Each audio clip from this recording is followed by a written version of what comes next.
There is a line being drawn through human history right now, and almost no one has noticed it. On one side of that line is everyone who ever lived believing that a photograph was proof, that a video showed something that truly happened, that a voice on a recording belonged to a real person saying real words. And on the other side of that line is every child being born from this moment forward, who will grow up in a world where none of those things can be trusted at all. You are standing almost exactly on that line. And here is the strange, quiet realization at the center of this video. You may be part of the last generation in history to grow up instinctively knowing the difference between what is real and what is fabricated. Not because you're smarter, but because you had something the next generation never will, a childhood where your own eyes and ears could still be trusted. And once you understand what it means to lose that, you start to see how much of everything we do is built on a foundation that is quietly dissolving.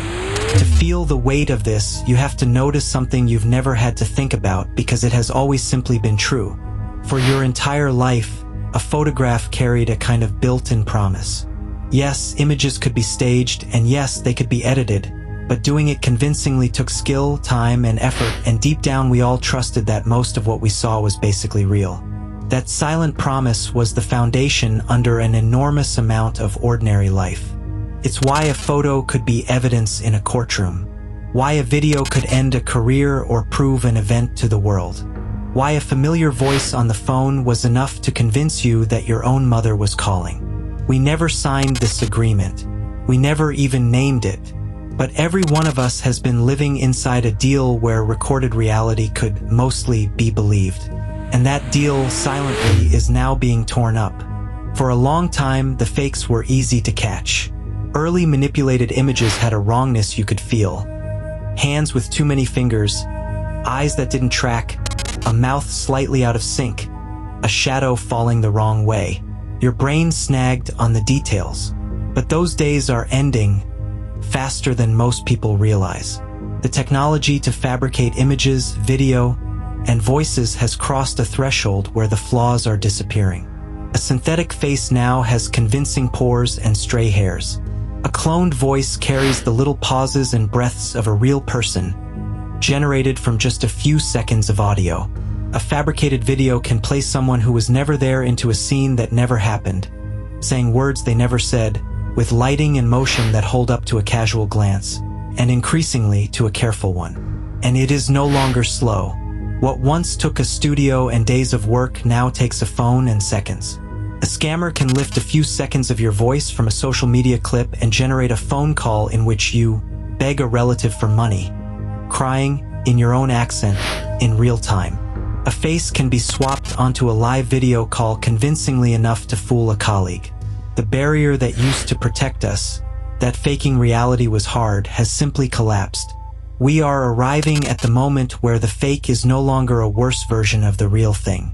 It is indistinguishable from it.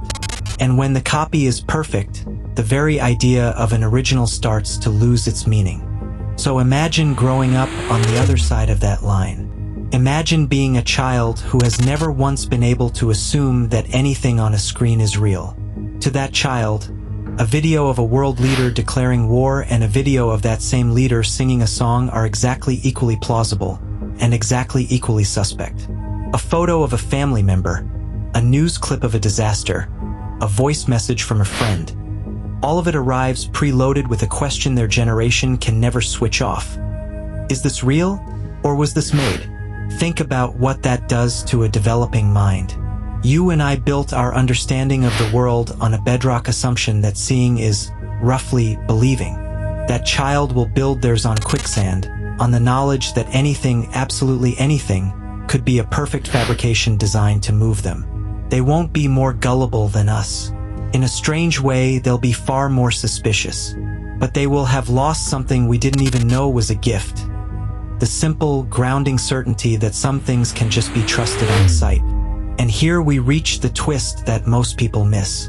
When we worry about deepfakes, we picture being fooled by a convincing fake, tricked into believing something false.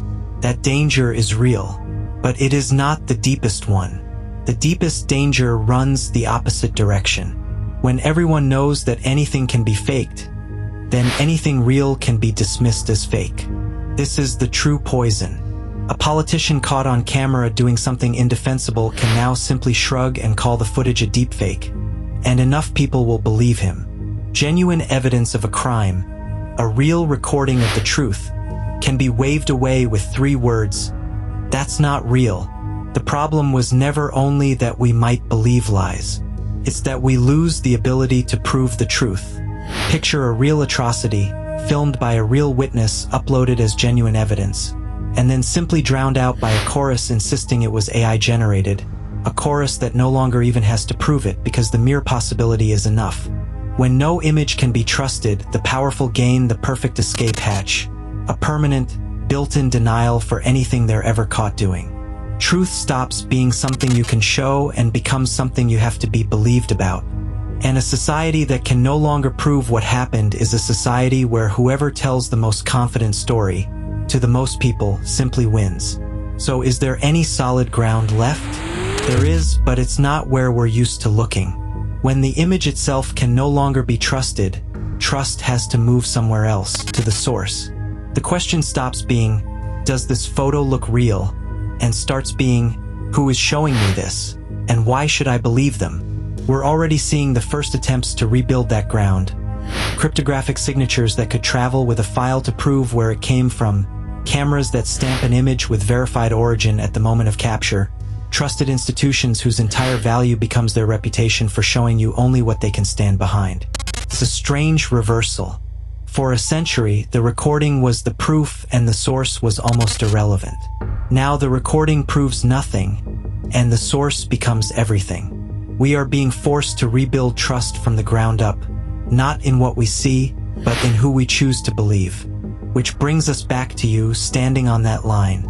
There is something quietly profound about being part of the last generation that remembers the old world. The world where a photo was more or less the truth. You will spend the rest of your life as a kind of translator, carrying the memory of a certainty the people after you will never have.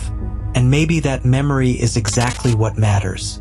Because knowing that seeing was once believing is what lets you feel the weight of what we're losing, and fight to build something honest to replace it, instead of just drifting into a fog where nothing can be known. The children on the other side of the line won't mourn what they never had. But you can, and perhaps you should. So let me leave you with this. When you can no longer trust your own eyes, what's the one thing you'll decide to believe in instead? Tell me in the comments. I read every single one.